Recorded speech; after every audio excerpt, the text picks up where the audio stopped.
Hi friends, मैं अभिषेक आपका फिर से अपने इस यूट्यूब चैनल 2 मेगा क्लासेज में स्वागत करता हूं। आज हम मैथ में क्लास 9 का जो मैथ होता है उसमें सांख्यिकी में कुछ चीज़ों को समझेंगे। याद रखिए, क्लास 9 के सांख्यिकी का ये दूसरा वीडियो है, पार्ट 2 है। मैंने लिख दिया है पार्ट 2।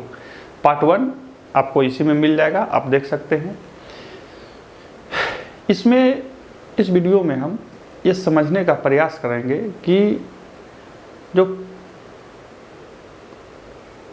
वर्ग अंतराल जो लिखे जाते हैं वो किन किन प्रकार से लिखे जाते हैं और उनके लिखने के तरीके क्या होते हैं। साथ ही बारंबारता जो हमने पढ़ा है उसके आगे एक पद होती है संचयी बारंबारता, तो हम संचयी बारंबारता को भी समझने का प्रयास करेंगे इसमें। और ये छोटा सा मैंने वीडियो रखा है ताकि 2 ही चीज़ समझिए और जल्दी से समझ लीजिए। अगले वीडियो में जो तीसरा पार्ट आएगा उसमें हम इसके ग्राफ बनाने के लिए सीखेंगे।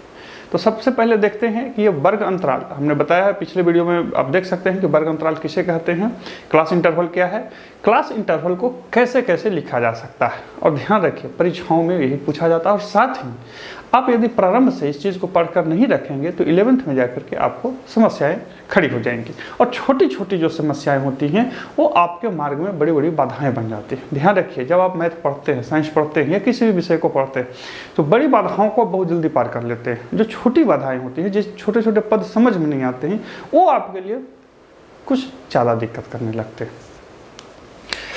तो क्या है वर्ग अंतराल, यानी कि क्लास इंटरवल।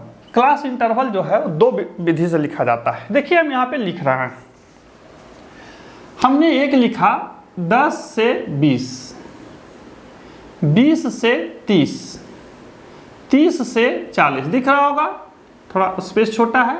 और हमने एक लिखा 10 से 20, 21 से 30, 31 से 40। ये अलग अलग है या नहीं? स्पष्ट बात है। एक में यहां का जो अपर लिमिट, उच्च सीमा जो है वो दूसरे की निम्न सीमा बन जाती है। एक की उच्च सीमा दूसरे की निम्न सीमा बन जाती है, यानी कि एक वर्ग अंतराल का उच्च सीमा दूसरे वर्ग अंतराल का निम्न सीमा बन जा रहा है। एक में ऐसी चीज नहीं हो रही है, वो सब अलग अलग है। ये 2 विधियों से लिखा जाता है क्लास इंटरवल को। अब जब ये 2 विधियां से लिखी जाती है तो इनको दोनों का नामांकन भी 2 होता है। क्या क्या होता है, ध्यान देंगे। वर्ग अंतराल को 2 विधियों से लिखा जाता है। पहला अपवर्जी विधि, एक्सक्लूसिव फॉर्म, और दूसरा होता है समावेशी विधि, इंक्लूसिव फॉर्म कहा जाता है इसको। बाकी जो सीबीएसई वाले, आईसीएसई वाले हैं वो तरह तरह के अंग्रेजी बोल सकते हैं, कोई दिक्कत नहीं है। अपने उच्चारण में आप अपना सुधारते रहिए। मेनली ये 2 विधियों से लिखा जाता है। अब इनका कैसे लिखा जाता है, इनके तरीके क्या होते हैं, और साथ ही इनको जब चेंज किया जाता है तो कैसे होता है, मैं आपको बताता हूं। तो सबसे पहले परिभाषा देखिए। परिभाषा में जब भी कहीं पर भी जब पढ़ाता हूं बच्चों को ना, कोई भी क्लासेस में जाके सब्जेक्ट में, तो परिभाषा जरूर पढ़ने बोलता हूं। परिभाषा से क्या होता है कि एक मोटा मोटी खाका आपको समझ में आती है कि क्या लिखा हुआ है, क्या चीज़ें होती है। जैसे आप बायोलॉजी पढ़े होंगे तो सजीव की परिभाषा होती है, निर्जीव की परिभाषा होती है। तो ध्यान रखिए कि सारी चीज़ों की परिभाषा होती है। और यदि आप परिभाषा जानते हैं, समझते हैं, तो फिर किसी भी प्रकार की चीज़ों को समझने में कोई दिक्कत नहीं होती है। तो अपवर्जी विधि वैसी बारंबारता वितरण जिसमें प्रत्येक वर्ग अंतराल की उच्च सीमा यानी कि अपर लिमिट की बारंबारता में गिनती नहीं होती है, परंतु निम्न सीमा यानी कि लोअर लिमिट की गिनती होती है, वर्ग अंतराल की अपवर्जी विधि या एक्सक्लूसिव फॉर्म कहलाता है। ये इसकी एक परिभाषा है। कैसे, जो देखिए, ये इस तरह से हमने एक वर्ग अंतराल लिया है। ये बारंबारता है 10 से 20, 20 से 30, 30 से 40, 40 से 50। अब एक नजर देखिए इस परिभाषा के अनुसार क्या कह रहा है कि वैसा बारंबारता वितरण जिसमें प्रत्येक वर्ग अंतराल की उच्च सीमा के बारंबारता की गिनती नहीं होती है, परंतु निम्न सीमा के बारंबारता की गिनती होती है। अर्थात कहा जाए कि इस 10 से 20 वाले में 5 संख्या है, यानी कि कोई एक ये क्या कहते हैं खाका है कि भाई किसी विद्यालय में बच्चे जो थे वो आए थे और उनके क्लासों की उपस्थिति थी या वो परीक्षाओं जो दिए थे उनका प्राप्तांक था।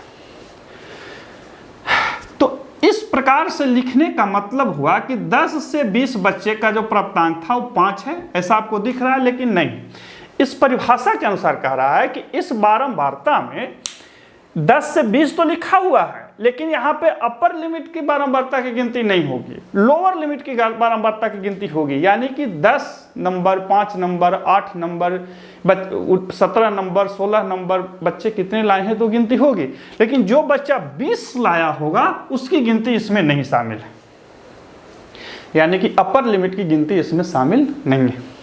तो इस 20 वाले की काउंटिंग कहाँ होगी? यहाँ पे होगी। यानी कि 20 से 30 जो बच्चा नंबर लाया होगा उसकी संख्या 4 है। इसका तात्पर्य हुआ कि 20 से 29 तक के बच्चों का गिनती इसमें शामिल है, 29 तक ही, 30 का इसमें शामिल नहीं है। परिभाषा यही कह रहा है कि अंतराल की उच्च सीमा की बारंबारता में गिनती नहीं होती है, यानी कि अपर लिमिट की गिनती इसमें नहीं।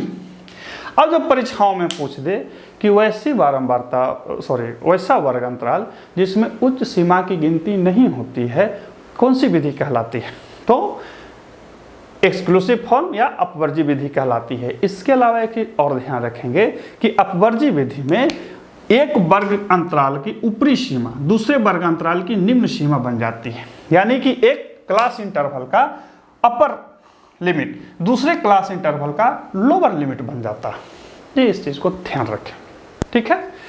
दूसरा कहता है समावेशिक विधि, यानी कि इंक्लूसिव फॉर्म, वैसा वर्ग अंतराल बारंबारता वितरण जिसमें वर्ग अंतराल की दोनों सीमाएं बारंबारता की गिनती में शामिल होती हैं, समावेशिक विधि कहलाती हैं। ये देखिए, ये समावेशिक विधि में लिखा हुआ है। खैर मैं फिर से बता देता हूं।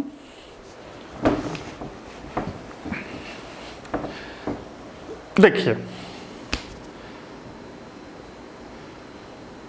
10 से 20, 21 से 30, 31 से 40, 41 से 50, ये जो लिखा हुआ है ये समावेशिक विधि में लिखा हुआ है। कैसे पकड़ लेंगे कि समावेशिक विधि में लिखा हुआ है? कहीं लिखा तो नहीं है, इसलिए लिखा हुआ है कि एक वर्ग अंतराल की, यानी कि वो एक क्लास इंटरवल की अपर लिमिट दूसरे क्लास इंटरवल की लोअर लिमिट नहीं है।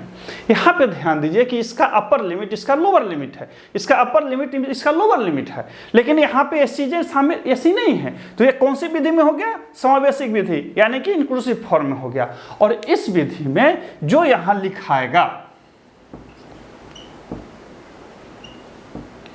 यदि इस तरह से लिखा हुआ है तो आप ये मानेंगे कि 10 से 20 तक के कुल गिनती यहाँ पे शामिल है, यानी कि अब यहाँ 20 नहीं आएगा, अब यहाँ 21 से 30 आएगा और यहाँ 31 से 40 है। अर्थात 10 से 20 तक के संख्या की जो भी बारंबारता आ रही है वो सब इस 5 में शामिल है। यदि मतलब क्या बोलते हैं, अपवर्जी विधि में क्या था कि हम 10 से 20 तक लिखा हुआ तो था, लेकिन 20 की गिनती यहाँ कर रहे थे, यहाँ 10 से 19 तक ही कर रहे थे।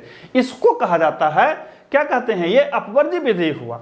इस तरह के विधि को अपवर्जी विधि और इस तरह के विधि को समावेशिक विधि कहते हैं। और इससे 2 तरह से प्रश्नों को पूछ सकता है, आपको सीधा लिख देगा और बोलेगा कि ये किस विधि में है, तो आपको देखना है। दूसरा कि ये पूछेगा कि ऐसी कौन सी विधि है क्लास इंटरवल की जिसमें दोनों सीमाएं शामिल होती हैं, यानी कि जिसकी बारंबारता में दोनों सीमाएं शामिल होती हैं। तो जिसमें दोनों सीमाएं शामिल हो तो कौन सा विधि होगा? समावेशिक विधि। और जिसमें सिर्फ लोअर लिमिट शामिल हो, अपर लिमिट शामिल नहीं होता है, वो क्या होता है? अपवर्जी विधि। समझ रहे बात को? अब देखते हैं कि चेंज कैसे होता है। समझ रहे हैं ना, चेंज कैसे होता है। अब देखते हैं ये चेंज कैसे होता है, और इसमें एक और 2 चीज़ों को देख लेते हैं।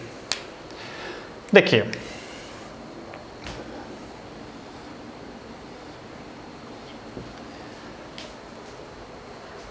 ये समावेशिक विधि में है, इसकी उच्च सीमा निम्न सीमा अलग है सभी की। ये 1 से 10, 11 से 20, 21 से 30, 31 से 40, ये समावेशिक विधि में। अब इसे अपवर्जी विधि में बदल देना। तो ध्यान देखिए कि यहाँ का अंतर कितना है? 1 है। कितना है? 1। यहाँ का अंतर कितना है 1, यहाँ का अंतर कितना है 1। अब इसे 1 को आधा कर देंगे तो कितना हो जाएगा 0.5। अब 0.5 जो है इसकी निम्न सीमा में से घटा देंगे और इसकी उच्च सीमा में जोड़ देंगे। जब वो जो प्राप्त होगा वो अपवर्ज्य विधि में होगा। 1 से 0.5 घटाए तो कितना हुआ 0.5 और 10 में 0.5 जोड़ दिए तो कितना हो जाएगा 10.5। ठीक इसी प्रकार से 11 में से 0.5 घटा दिए तो 10.5 और 20 में 10.5 जोड़ दिए तो 20.5। 21 में से 0.5 घटा दिए तो 20.5 और 30 में 0.5 जोड़ दिए तो 30.5। और इस प्रकार से जब हमने लिखा तो पाया कि इसकी उच्च सीमा इसकी निम्न सीमा बन गई। एक वर्ग अंतराल की उच्च सीमा दूसरे वर्ग अंतराल की निम्न सीमा बन गई, फिर दूसरे वर्ग अंतराल की उच्च सीमा तीसरे की निम्न सीमा बन गई, तीसरे वर्ग अंतराल की उच्च सीमा चौथे वर्ग अंतराल की निम्न सीमा बदल गई। और इसमें चेंजिंग नहीं होता है, बारंबारता में चेंजिंग नहीं होता। विधियों को बदलने से बारंबारता में चेंजिंग नहीं होता, इसको ध्यान रखेंगे क्योंकि ये जो अंतर है ये कुछ ज़्यादा प्रभावित नहीं करता है, इसलिए बारंबारताएं भी नहीं बदलती।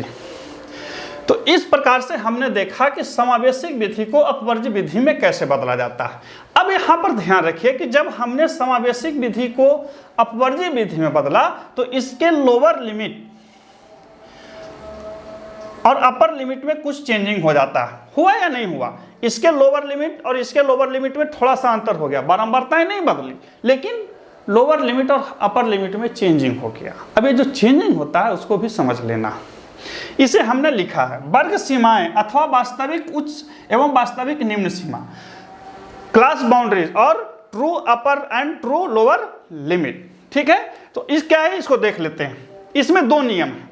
कहता है कि अपवर्ज्य विधि में किसी वर्ग अंतराल की उच्च सीमा एवं निम्न सीमा ही वास्तविक उच्च सीमा या वास्तविक निम्न सीमा होती है। यानी कि इस अपवर्ज्य विधि में निम्न सीमा ही और उच्च सीमा ही वास्तविक यानी कि रियल यानी कि ट्रू लोअर और अपर लिमिट होता है। यानी कि कोई आपसे पूछे कि अपवर्ज्य विधि में वास्तविक उच्च सीमा क्या होगी या वास्तविक निम्न सीमा क्या होगी, तो दिया गया जो वर्ग अंतराल का जो भी लिमिट होता है वही उसकी वास्तविक उच्च सीमा और निम्न सीमा होती है। लेकिन नियम 2 कहता है कि समावेशिक विधि में किसी वर्ग अंतराल की निम्न सीमा में से 0.5 घटाने पर तथा उच्च सीमा में 0.5 जोड़ने पर वास्तविक उच्च सीमा प्राप्त होती है, जैसे हमने यहाँ पर प्राप्त किया है। इसको फिर से मैं बतला देता हूँ। यह है कोई एक वर्ग अंतराल 10 से 20, 20 से 21 हो जाएगा, 21 से 30, 31 से 40, 41 से 50। सेम चीज़ है, हमने कहीं कुछ चेंजिंग नहीं किया है। 20, 30, 40, 50 ठीक है। अब इसमें कहता है कि आपको वास्तविक उच्च सीमा एवं वास्तविक निम्न सीमा प्राप्त करना है। क्या करना है? वास्तविक यानी कि रियल अपर लिमिट और रियल क्या कहते हैं लोअर लिमिट आपको प्राप्त करना है। ये आपको ध्यान देना है। ये चीज़ें सिर्फ समावेशिक विधि में ही होगी, अपवर्ज्य में नहीं होती। अपवर्ज्य में जो दिया हुआ है वही रहेगा। मान के चलिए कि ये अपवर्ज्य विधि में दिया हुआ है 10 से 20, 20 से 30, 30 से 40, 40 से 50। तो देखिए इसका उच्च सीमा इसकी निम्न सीमा है, इसकी उच्च सीमा निम्न सीमा है, उच्च सीमा निम्न सीमा है, यानी कि ये अपवर्ज्य विधि में है। और इसकी जो ऊपरी लोअर लिमिट होगी वही रियल क्या कहते हैं लोअर लिमिट होगी, और इसकी जो ऊपरी सीमा है वही अपर लिमिट या ट्रू अपर लिमिट होगी, वास्तविक उच्च सीमा होगी। मतलब इसमें चेंजिंग नहीं होते हैं वास्तविक उच्च सीमा और वास्तविक निम्न सीमा में। इसमें होता है। इसको कैसे निकालना होगा? तो लोअर लिमिट में क्या करना कहता है कि लोअर लिमिट में 0.5 घटा देना और अपर लिमिट में 0.5 जोड़ देना। तो कैसे निकल जाएगा?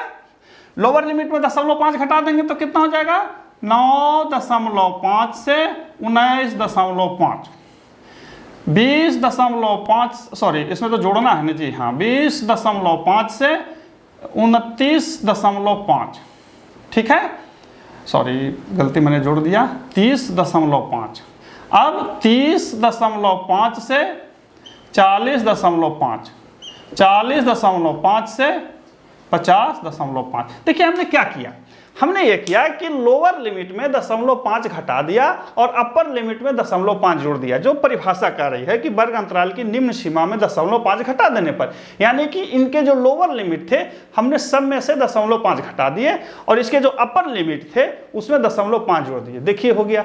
अब देखिए जैसे ही ऐसा किया तो क्या हो गया, इस वर्ग अंतराल की ऊपरी सीमा इस वर्ग अंतराल की निम्न सीमा के बराबर हो गई, इस वर्ग अंतराल की ऊपरी सीमा इस वर्ग अंतराल की निम्न सीमा हो गई और इस वर्ग अंतराल की ऊपरी सीमा इसकी निम्न सीमा बन गई। यानी कि समावेशिक विधि से अपवर्ज्य विधि में हमने इस तरह से बदल दिया। अब परीक्षाओं में जब पूछे या चेंजिंग करने आपको बोले तो इस तरह से आप कर सकते हैं और ये दोनों में मूलभूत क्या अंतर होता है इसको ध्यान रखें।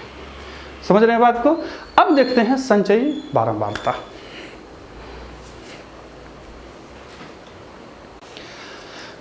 अब देखते हैं संचयी बारंबारता, क्यूमुलेटिव फ्रीक्वेंसी।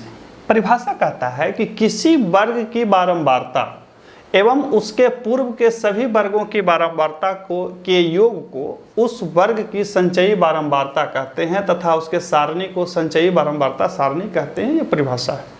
हमने एक सीरीज लिया, किसी विद्यालय में या के कक्षा में विद्यार्थियों का प्राप्तांक है और इस तरह से 0 से 10 कितने बच्चे हैं, 1। 10 से 20 के बीच नंबर लाने वाले कितने बच्चे हैं, 5। 20 से 30, 30 से 40, 40 से 50, 50 से 60, 60 से 70, यहाँ 40 मैंने लिख दिया। ये बारंबारता। अब संचयी बारंबारता क्या होगी, तो कहता है कि उस वर्ग की बारंबारता एवं उसके पूर्व के बारंबारताओं के योग को संचयी बारंबारता कहते हैं। तो पहला में तो 1 है, इसके पहले तो कुछ है नहीं, तो इसका हो जाएगा 1। इसका संचयी बारंबारता कितना हो जाएगा, 5 + 1 यानी कि 6। ये कहाँ से लाया, ये वाला, ठीक है। इसका क्या होगा, 5 + 5 + 1 यानी कि 11। इन तीनों को जोड़ दिए। इसका क्या होगा, 13 + 5 + 5 + 1 यानी कि कितना, 24। इसका क्या हो जाएगा, 11 + 13 + 5 + 5 + 1 यानी कि 13 + 5 + 5 + 1, यही होगा ना, 13 + हाँ ठीक है।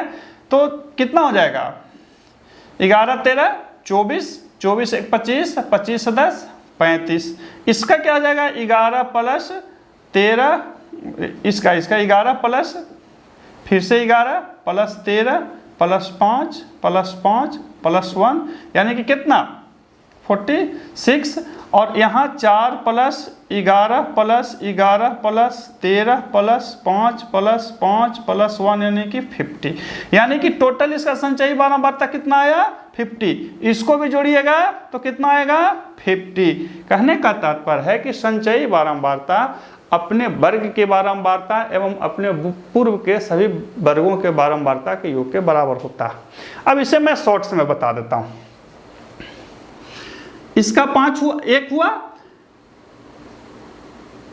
इसमें 1 जोड़ देंगे तो 6 हो गया। 6 में 5 जोड़िए कितना होगा, 11। 11 में 13 जोड़िए 24, 24 में 11 जोड़िए 35, 35 में 11 जोड़िए 46, 46 में 4 जोड़िए 50। ये हमने आपको समझने के लिए बताया कि हर एक वर्ग की संचयी बारंबारता अपने पूर्व के वर्ग के बारंबारताओं को जोड़ते चले जाइएगा तो संचयी बारंबारता मिल जाती है, यानी कि इसको एक साथ संयुक्त करने से मिलती है। अब सवाल उठता है कि इससे आप क्या समझ सकते हैं या इससे प्रश्न कैसे पूछ सकता है। सवाल तो यह है कि प्रश्न कैसे पूछेगा, आप चीज़ों को समझते क्या हैं। ये है बारंबारता और यह है संचयी बारंबारता। यदि शॉर्ट में हमसे बोलेगा, यदि हम गिनेंगे तो हम तो सीधा लिख देंगे, हमें आता है तो हम सीधा लिखेंगे 1 5 1 6 6 5 11 11 13 24 24 11 35 35 11 46 46 4 50। यानी कि अपने वर्ग की बारंबारता और अपने वर्ग के पूर्व की बारंबारता के योग को संचयी बारंबारता कहते हैं। लेकिन सवाल उठता है कि ये प्रश्न क्या है, प्रश्न पूछता इससे कैसे। प्रश्न ऐसे पूछेगा कि कितने विद्यार्थियों ने 30 से कम नंबर लाया। सोचिए, अभी तक तो हम आपको समझा रहे थे कि कोई समावेशिक विधि में है, कोई अपवर्ती विधि में है, कोई इस विधि में है, कोई इस विधि में है, कोई ऐसे है, कोई ऐसे। अब सीधा पूछ रहा, अब आप आपके पास ऐसे बना दिया। अब आपको जानते हैं क्या करेगा, परीक्षाओं में ऐसे लिख देगा इसे मैं मिटा देता हूं ताकि आपको समझने में आसानी हो।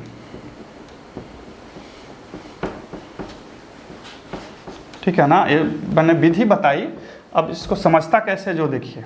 इसका संचयी बारंबारता 1, 6, 11, 24, 35, 46, 50, क्योंकि कुल योग तो 50 ही होगा। ठीक है ना। कहता, अब आपसे सवाल पूछ सकता है कि कितने विद्यार्थी हैं जो 40 से कम नंबर लाए हैं, या 40 से कम नंबर लाए हैं, तो कितने विद्यार्थी हैं? तो यहाँ आपका कितना आ रहा है? 24। जो संचयी बारंबारता आएगी वही आपका उत्तर हो जाएगा। देखिए आसानी से निकल गया। यानी कि जब डाटाओं को इस तरह से लिख दिया जाता है तो बहुत बड़े बड़े जो संख्याओं के या मानों को निकालना होता है वो ईजी हो जाता है, इसलिए सांख्यिकी पढ़ा जाता है। अब पूछ सकता है आपसे कि 50 या 50 से कम कुल कितने विद्यार्थी नंबर लाए हैं? तो यहाँ कितना है? 35। 35 ऐसे विद्यार्थी हैं जिनका नंबर 0 से 50 के बीच में है। 0 से 60 के बीच में कितना है? 46। 0 से 70 के बीच में कितना है? तो 50। 50 ऐसे विद्यार्थी हैं, चूंकि 50 विद्यार्थी ही था, 50 विद्यार्थी का डाटा ही था, तो इस प्रकार से उन्होंने संचयी बारंबारता बनाई और आपसे प्रश्नों को पूछ सकता है। फिर से समझ लीजिए, हमने इस तरह का डाटा लिखा, डाटा बनाया। अब आपसे पूछ दे कि भैया बताइए कि 0 से लेकर के 50 तक या 0 से लेकर 40 तक नंबर लाने वाले विद्यार्थियों की कुल संख्या कितनी है? तो 40 तक में संचयी बारंबारता कितनी है? 24। तो आपका 24 आ जाएगा। याद रखिए कि इसी में बीच से भी पूछ सकता है, वो पूछ सकता है कि भाई 30 या 30 के बाद से नंबर लाने वालों की संख्या कितनी है, तो आपको घटा लेना, घटा लेंगे, सीधा सीधा बन जाएगा। तो ये होती है संचयी बारंबारता के निकालने की विधि और उससे पूछे जाने वाले प्रश्न। अब ध्यान रखिए कि संचयी बारंबारता 2 प्रकार के होते हैं, एक होता है लेस देन प्रकार और एक होता है मोर देन प्रकार। अब दोनों को बनाया जाता है, आप लेस देन बनाते हैं कि मोर देन बनाते हैं। और लेस देन मोर देन कुछ नहीं, ये इसी को उल्टा लिख देंगे तो ये क्या कहते हैं, एक लेस देन हो जाएगा, एक मोर देन हो जाएगा। उल्टा लिख दे, एक दूसरे को उल्टा होता है। कैसे होता है मैं आपको लिख के बता देता हूं। अब देखते हैं इसमें more than less than series को कैसे बनाया जाता है या संचयी बारंबारता से उसको कैसे जोड़ा जाता है। तो ये जोड़ा तो नहीं जाता है, ध्यान सिर्फ आपको रखना है कि ये कैसे समाहित रहती हैं चीज़ें। तो देखिए एक प्रश्न है, प्रश्न कहता है कि किसी कक्षा के 48 यानी कि 48 स्टूडेंट्स के प्राप्तांक दिए गए हैं, इन्हें लेस देन सीरीज तथा मोर देन सीरीज में बनाएं। ये इस तरह से प्राप्तांक है। 20 से 30 नंबर लाने के 20 से 30 नंबर के बीच में नंबर लाने वाले स्टूडेंट्स की संख्या कितनी है? 6 है। 30 से 40 कितना है? 4 है। 40 से 50 कितना है? 15 है। 50 से 60 नंबर के बीच लाने वाले विद्यार्थियों की संख्या कितना है? 4। तो देखिए अब इस चार्ट से आपसे बहुत तरह से प्रश्न पूछे जाते हैं। उन्हीं प्रश्नों को हम जब एक अलग अलग श्रेणी में पूछा जाता है तो मोर देन या लेस देन सीरीज कहा जाता है। जैसे आपसे पूछ सकता है कि ऐसे कुल विद्यार्थियों की संख्या बताएं जो 60 या 60 से कम नंबर लाए हैं, या आपसे पूछ सकता है कि ऐसे विद्यार्थियों की संख्या बताएं जो 40 या 40 से ज़्यादा नंबर लाए हैं। आपसे पूछ सकता है, तो यही आपको इसमें बताना होता है। एक बार जब लिख लेंगे तो आराम से बन जाता है। तो देखिए सबसे पहले है कि लेस देन। लेस देन मतलब 30 से कम, 40 से कम, 50 से कम, 60 से कम, 70 से कम, 80 से कम, 90 से कम। फिर है मोर देन। मोर देन मतलब 19 से ऊपर। बोले कह रहे भाई 19 कहाँ लिख दिया, यहाँ तो 20 लिखा हुआ था। देखिए यह फर्जी विधि है। फर्जी विधि में जानते हैं लोअर लिमिट शामिल होता है, अपर लिमिट शामिल नहीं होता। तो यहाँ पर हम लिख सकते थे 20 या उससे अधिक, तो हमने उसको एक कम करके 19 से ऊपर लिख दिया। यानी कि इसमें जो ऊपर लिखे हैं इसमें 20 अंक लाने वाले विद्यार्थियों की संख्या शामिल होगी। हमने लिखा 29, यानी कि इसमें जो हम लिखेंगे इसमें जो नंबर आएगा वो 30 या उससे ऊपर लाने वाले विद्यार्थियों की संख्या शामिल होगी। ठीक इसी प्रकार से ऐसे चला जाएगा।